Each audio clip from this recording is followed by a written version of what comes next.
Okay. All right. Let me minimize everyone. Everyone can see my screen, right? Mm-hmm. Okay. So today is commissions. It should be, this isn't as nearly as long of a class as the compliance class. So for today's class, we are assuming that we have already submitted documents for compliance review, and now we need to go in and do our commission request. So I'm going to go into my opportunity by clicking on this little handshake icon over here. And it's going to take me to my sales pipeline. And I'm going to do it from the side of the listing, which obviously you wouldn't do a commission request until after it goes under contract. So I'm going to use the opportunity that I created during Monday's compliance class. So again, we are pretending and assuming that compliance has been submitted and all of this is approved. And now we are ready to go in and put in, and obviously this is a listing, so the under contract docs would be submitted and approved as well. And then we are going to start working on our offer and our commission request. So right now, this commission button is grayed out. So if you hover over this little eye icon, you can see that it says you will be able to view your commission when you have an accepted offer. So it's prompting you to come to this offers tab first. So I'm going to click on offers, and because there are no offers for this deal. So yours off and you're on mute. So if you need to unmute, just click. Switch to Boost Mobile and get 4 lines for $25 per line per month with unlimited data and 4 free Samsung Galaxy. Okay, so now it's telling me that I want to, or it's prompting me to input my offers, my offer details before I can submit my commission request. So this is a pretty cool feature. If you have a listing that's in a multiple offer situation, you could actually input all of your, like, so let's say you have 4 offers on your listing, you can put all of them in here. We're going to go over the details of it in just a second. And the command will actually generate an offer comparison tool.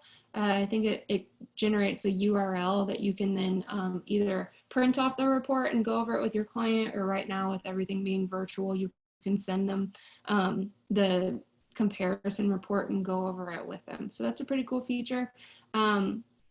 Let's just say that this is a listing and you only have 1 offer. Actually, you need to do this on a buyer opportunity as well. Even if this was a buyer and you're not in a multiple offer situation, you would still come in and input your offer details on this screen. So I'm going to click add new offer and show you what's involved here. Again, if you are using this as an offer comparison tool, I would put in as much information as what you have. If you're just trying to get through this and you only had 1 offer and you're the buyer, for instance, and it's only obviously the 1 offer, you just input the terms and move on pretty quickly through this. So you can name it initial offer. You could name the name of the buyers if you want to in there, the offer date, the close date. The parties, there's not a ton of required information on this screen. I cannot let go of the Disney theme, so the client that I used on Monday was Winnie the Pooh. So the only things required on this screen is the seller name, seller agent representation name and email, and then that will autofill for you if this was this is a listing, so it autofilled the seller side. If it was a buyer, it would have autofilled the buyer side. So then it does want, I told you I can't quit. Mickey Mouse is buying Winnie the Pooh's house, he's buying Donald Duck's house. He's just must be investing a lot in real estate these days. I'm telling you guys, I'm getting cheesy the longer quarantine goes on. So I'm going to add in my name as the buyer agent. So you would just add in whoever that is. The email is not required. You can check off whether they're pre-approved or pre-qualified, and then move on to the terms. The only thing required on this screen is the financing terms. So if this is a $200,000 listing and I put $30,000 down and I'm going to finance the rest, you would put in whatever those terms are. again, this section is the only section that's required on this screen, even though it's not notated by a red asterisk like it normally would be. If you have any of this and you want to add it to your offer comparison, you can add it in, but it's not required. And then the last screen is the agent analysis, and this would be something that would be really helpful for your client if you are using this tool as an offer comparison tool. If you are not, nothing on this screen is required. You could just say this is a good offer. Closing, con, is there closing in 60 days? I don't know, whatever. And so you can kind of create this tool for your client of why you think, as the agent, why you think this is a positive or a negative thing in your overall summary. So again, not a ton required. I think the only thing required was the other side's or information, name and names really, and the pricing terms. And that's pretty much the only thing that's required here. So I'm going to click save. It's going to bring me back to my offer tab. It's going to show me this is the buyer, this is the buyer's agent, this is its $30,000 cash, financing the rest, they're pre-approved, pre-qualified. If I was in a multiple offer situation, I was using it as offer comparison, I would just click this add new offer button and add in the second offer. And then you can approve or reject based on what how your conversation goes with your client. You can also accept this. Let's just say I accept this offer, but then it goes into negotiation and something about the offer changes. You can actually come in here and click, I need to change my response because something about the offer changed. And I can click this little 3 dots over here and click edit offer. No, wait, sorry. I can click add negotiation is what I want.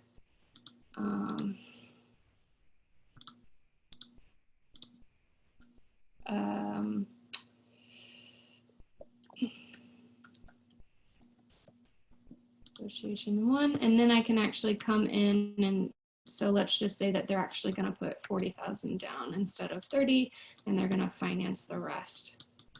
So you can add in whatever those additional terms are or whatever changes and save it. And what you just did is you actually created an offer timeline so you can see the initial offer details here and then whatever changed here. And then you can accept this offer. Is there any questions about the offer tab? I have one. Okay. Where, I think I saw it, but where do you put if they're requesting closing costs amount or something like, does that matter when it comes to the commission or anything like that, or? No, closing costs don't actually affect commission unless like you, the agent, are paying for something. So would it go to right there? Yeah. Okay. To settlement costs. Yeah, and again, that doesn't affect your commission. But for comparing offers. But for comparing offers, you can add it in there, and you can also add it to whatever the summary is as well, just to make sure that it's notated correctly. And I would come in here and I'd play around with it. I'd throw in several different offers and create a comparison tool for you to see what it looks like before you're actually sitting down with the client, so you can see where, like, if you put in seller costs, what it looks like on the report and things like that. I'd recommend playing around with it anytime you do anything new in here before you sit down with a client. Okay, oops. And so let's say this is a listing and you lose this buyer, and so it goes back on the market, and a couple weeks later you have a new buyer. Then you can come in here and you can change your response, and you can get rid of the old ones or just edit them, but you can get rid of the old ones and start fresh here. So you would need to put in the terms, the new terms with your second buyer.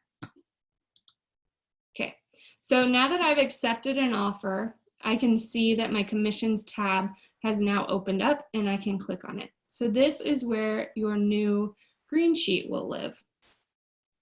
So you're going to continually have this red banner scrolling across the top if there's something missing on your commission request. So this is constantly going to tell you why you can't submit. So right now it's saying the contract date is required. So I have a close date of 3/30. I'm going to do a contract date 3/29. So now my red banner goes away and it would actually let me submit this, but obviously you guys are going to need to review the information down below before you submit anything. So really quick, right off the bat, there's something different here than what was on the green sheet. This, on the green sheet, there used to be 2 radio buttons. There was a flat and there was a percentage radio button in terms of your commission. And you guys would choose the flat radio button if you were adding in or subtracting out something like an MLS fee. I am not talking about market center commission fees when I say that. I'm talking about if like the listing agent is charging an MLS fee or something like that. So you guys would normally, you should have already been in the habit of clicking the flat button and calculating that percentage minus the 295. So I can't math today, so I'm going to use my handy dandy calculator. So there is no flat radio button anymore, but what you can do is you can come in and you can overwrite this amount over here. So I'm going to just pretend to subtract out a 295 market center MLS fee, excuse me. And I'm going to write in my new commission amount minus the MLS fee. And it actually recalculates the percentage for me. So you're not clicking a flat button anymore, but you can overwrite the GCI right here. And now you see that I have a new unable to submit. Do not allow agent payments to exceed gross commission. So this is the gross commission. And right here, I'm trying to pay myself too much money. So it's not actually going to let me submit this until all the money is paid out evenly. So I can't underpay myself, I can't overpay myself. So it knows when everything is fully distributed. So I have 1 unit, I put in my contract date, and my close date is feeding over from the previous information that I have, I think, on the details tab of the opportunity. One thing I want to point out right here, this add co-broker payment, I don't think that you guys need to worry about this right now. And the reason is that it actually requires you to put in the tax ID of the co-broking brokerage. And you guys are not in the habit of doing that. Obviously, we do collect W-9s for outside referrals, for you know, out of state, when incoming or outgoing referrals. You guys are already used to getting the brokerage W-9, so you have the tax ID. But if you guys are just doing a deal with a Caldwell agent down the street, I don't expect you to go out and get that tax ID information. So I would not worry about this co-broker payment screen until they either remove this as a requirement or until I get better clarity as to why I or you, the agent, would need this information. But for right now, I wouldn't worry about this screen. It's not required, so don't worry about it. Does anybody have any questions or concerns about this top section right here? No? Okay. So next, I'm going to scroll down and show you this agent breakdown. So this is very similar to what the agent tab of the green sheet looked like. I'm going to do this from a couple of scenarios. I'm going to do it first as a single agent, then I'm going to do it as an agent on a team or an agent on the PC team who is not capped, and then I'm going to do it from the agent on a team who is capped. So first, I'm going to do it as a single agent.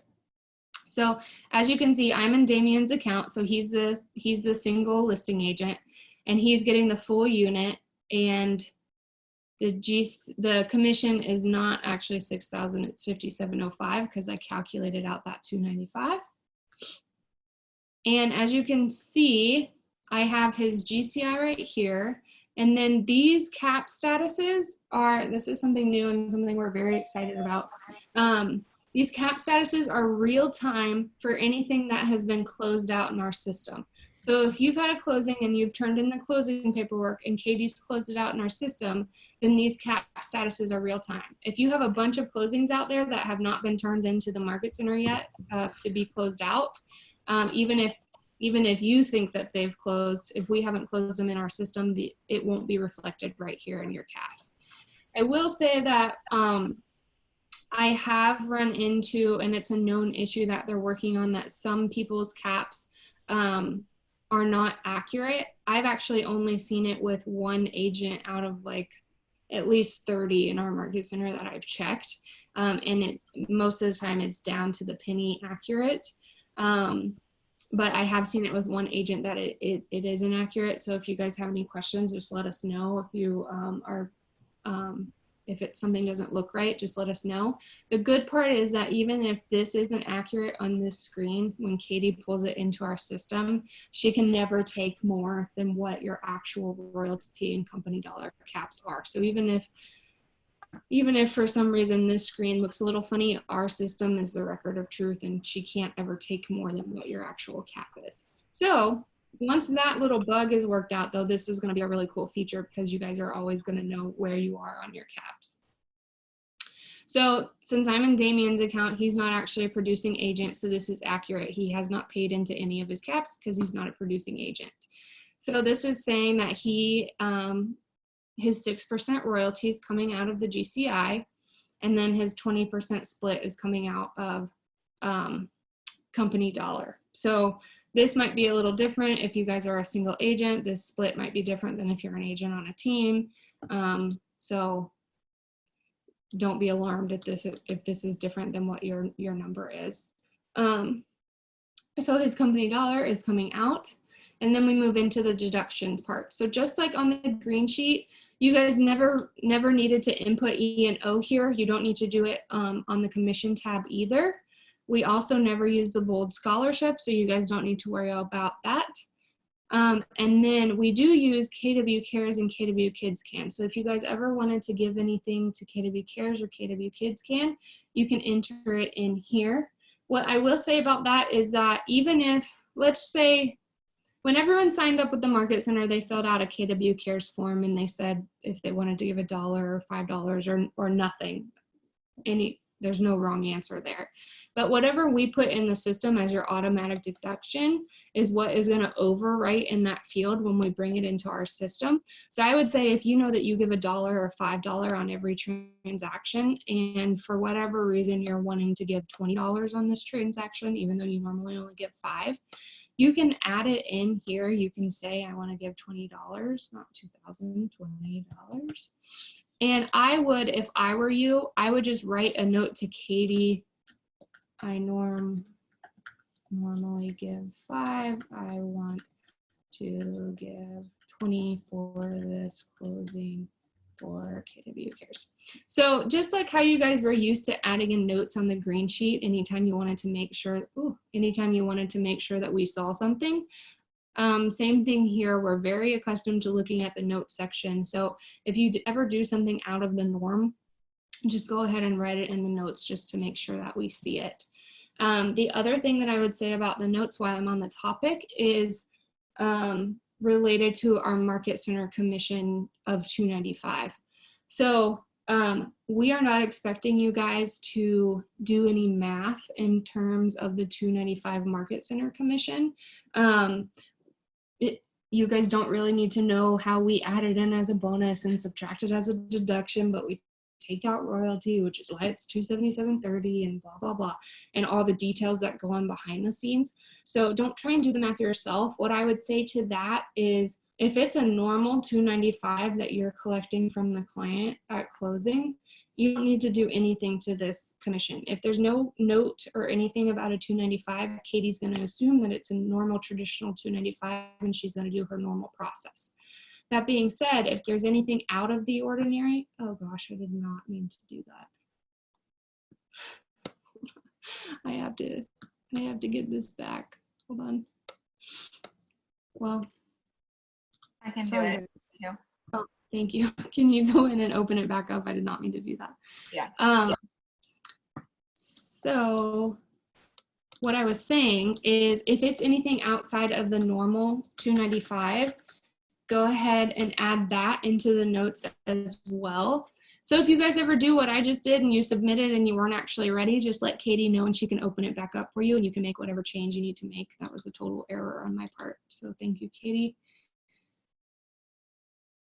But if it is a 150 investor fee, or if you want to use your one free 295 for the year, or if you want to pay for it on behalf of your client, anything out of the ordinary, go ahead and put it in the notes. And if you're super detail oriented like I am, if I was doing a commission request, I would probably just put normal 295 collecting from the client, just so I have peace of mind that Katie knows that it's a normal 295. What I'm really trying to say here is don't try and do the math yourself. Just go ahead and put in the notes whatever you want us to know about the 295. Does anybody have any questions about that?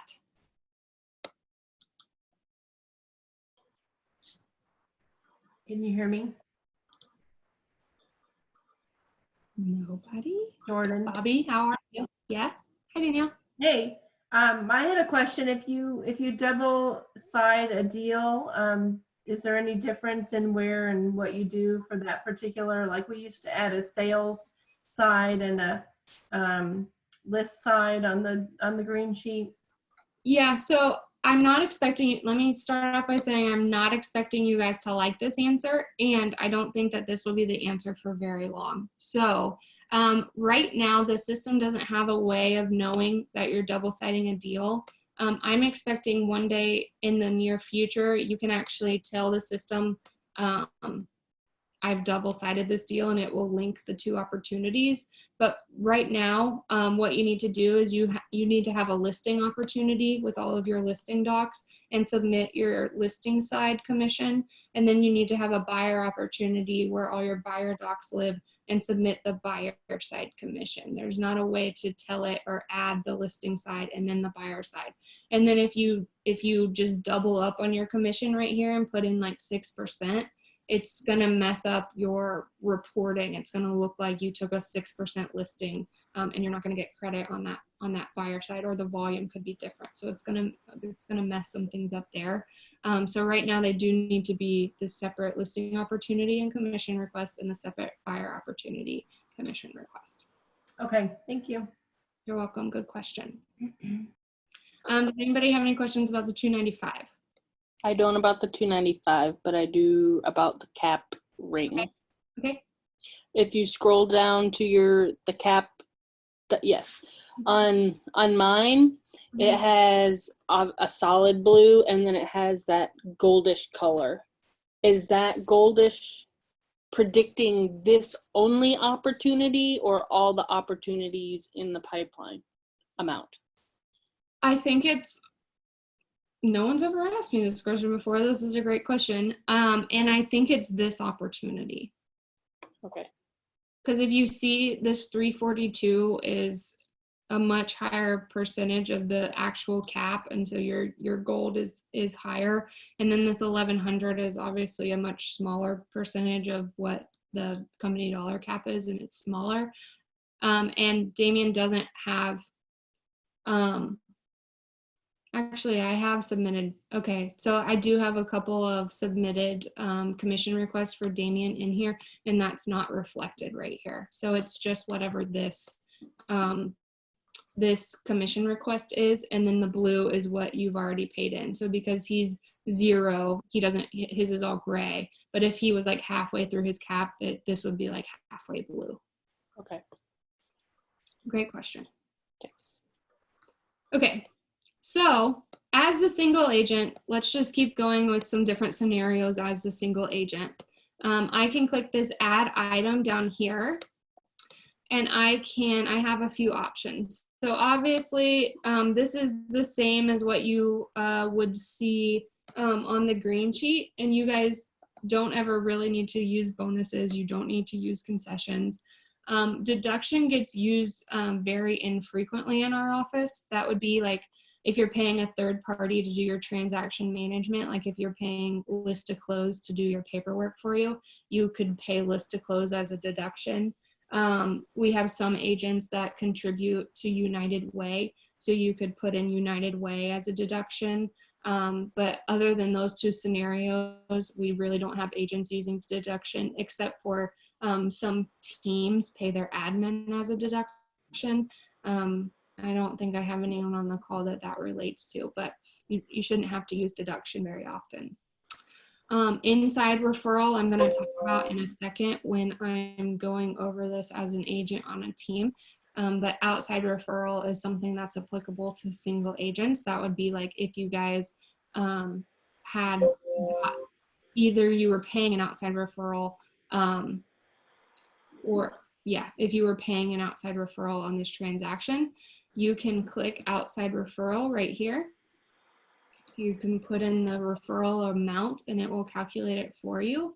And this is where the tax ID comes into play. So you guys should have the W-9 from the referring brokerage.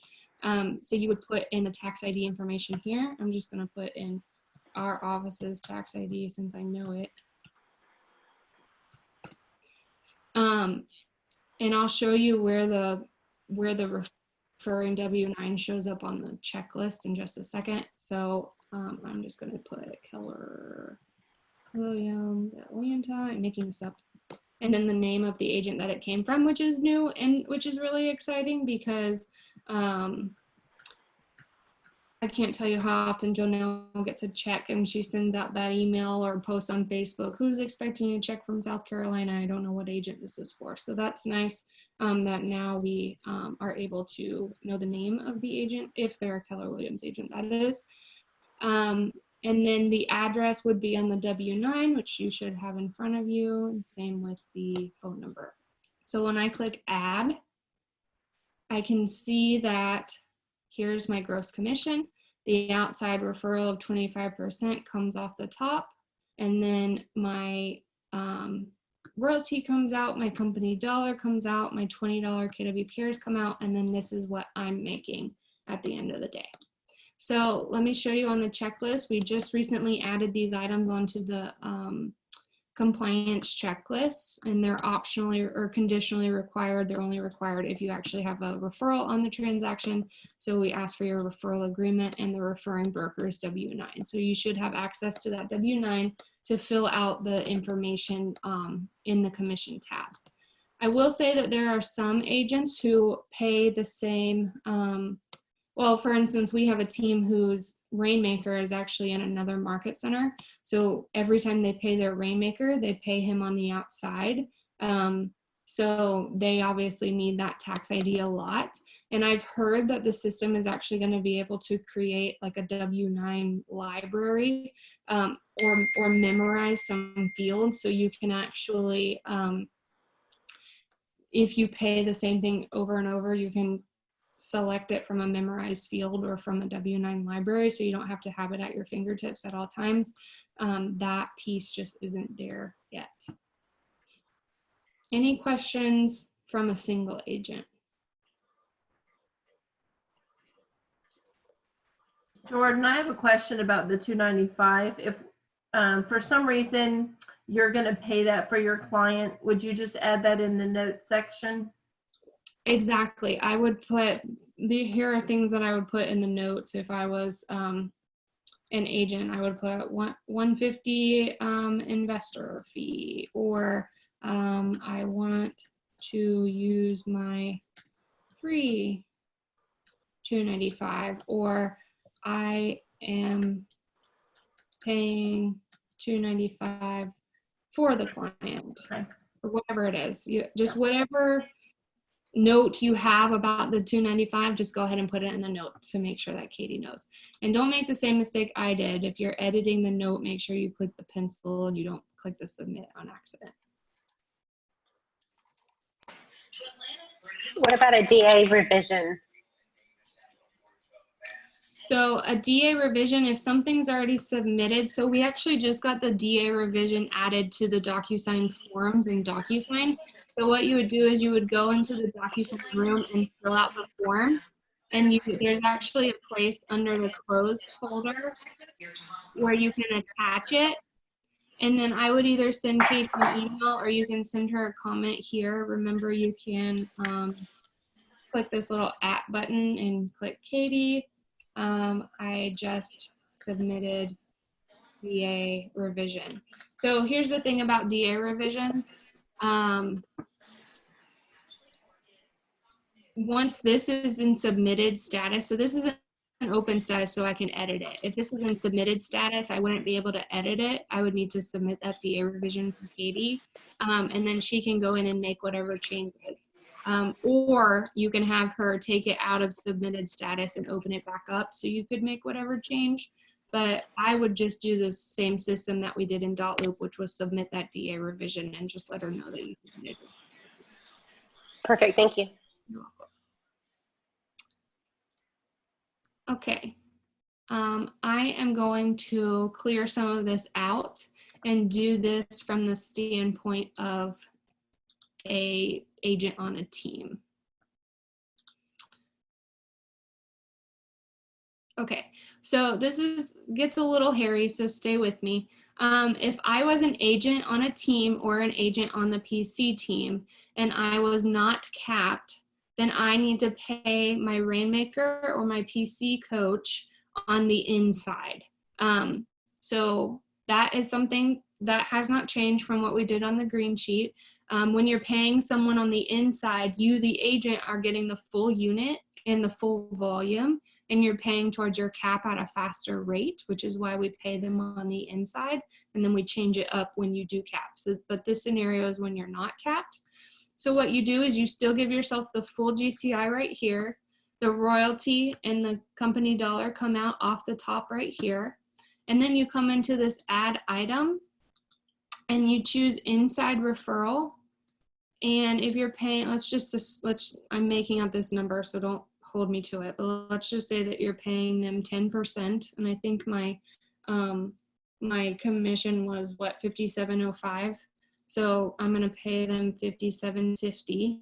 And then I'm just gonna start typing in the name of the agent. So you'd be looking for either your PC client or your Rainmaker. Not Angela Hunter, Angela Walker. There we go. And then add. And so now I've got my GCI coming out, my royalty coming out, my company dollar coming out, my inside referral coming out, and then if I had any deductions or KW cares, that's coming out. And then this is what I'm making. And if you are on a team paying your Rainmaker, you can still come in here, and then let's just say you had an outside referral on this as well. You can still pay an outside referral even if you're paying another agent. And you would need to fill out the same form just like you would if you were a single agent paying an outside referral. Okay, any questions on paying on the inside? And again, just to reiterate, this is an agent on a team who's not capped, getting the full unit and the full volume. So that changes when you're an agent on a team and you are capped. You are now splitting the unit and splitting the volume with your Rainmaker. So what that means is, let's just say that Damien is now capped and he needs to pay his Rainmaker, but first let me clear this out again. So he is capped and he needs to pay his Rainmaker. So I'm gonna give him 0.9 of the units, because again, we're pretending he pays his Rainmaker 10%. Making that up, pulling it out of the air. And I'm going to give myself the 90% of the commission. So that's $51.34.50. And then in this scenario, we're pretending that Damien is capped and splitting the unit, but that obviously isn't reflected here. So these would be 0 if you are capped. And then, so now that we have the GCI of 57, but we're only paying out 51, it knows that not enough money is being paid out. So we actually have a new button down here that we didn't have before that says add agent. And I can just start typing in the name of the Rainmaker or whoever it is that I'm trying to pay or split the unit with. So Angela Walker, I'm going to add her. and it's actually going to show me Angela's currently capped, so it's all blue. So it's going to actually, agents on the team now no longer have to guess if their rainmaker is capped or not, or if they're capped on royalty but not company dollar. So that's nice that you know that now too. And I will say one of the flaws of this system is right now you can't type in a decimal in this spot, so you actually need to put in a 1 and then bring it down to 0.1, which I'm assuming they're probably going to fix pretty soon. And then you put in their what they're owed, which is the 10%, which is $750. I have a question. Okay. So since Christina would be the main rainmaker for the Moore team, I have to individually log into each of their commands to do their commissions, correct?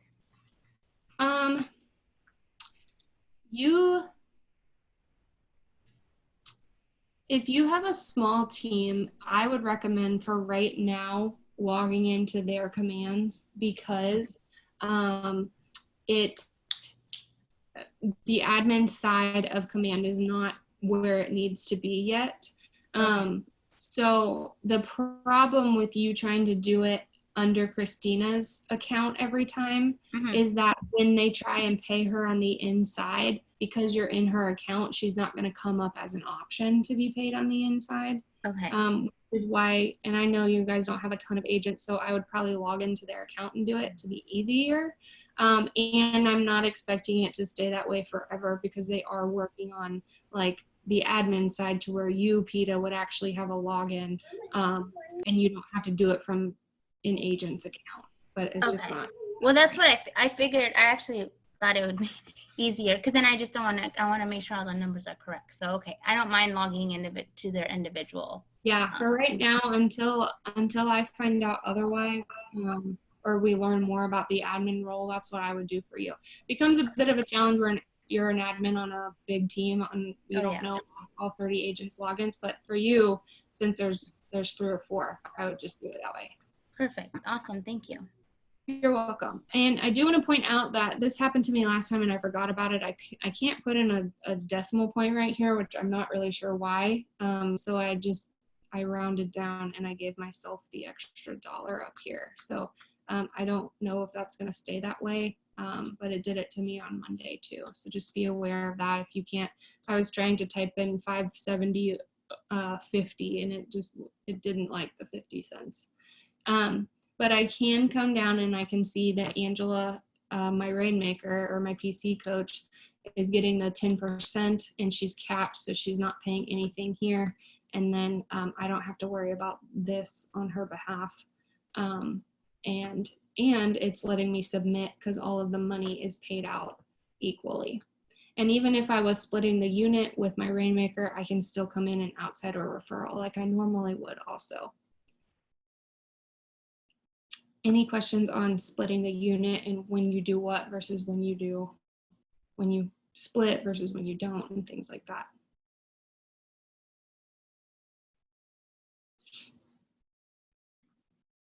No? Crickets? Bobby Ray, how you doing? I'm good. How are you? I'm good. I miss all you guys. What? So long. I said it's nice to see you. I know. It's nice to hear your voices. I miss you guys for sure. Well, I miss you too. We're having in case anyone on here doesn't know, we're having a Market Center happy hour on Zoom at 4:30. If you guys just want to see faces and say hello, jump on that as well. We'd love to see everybody.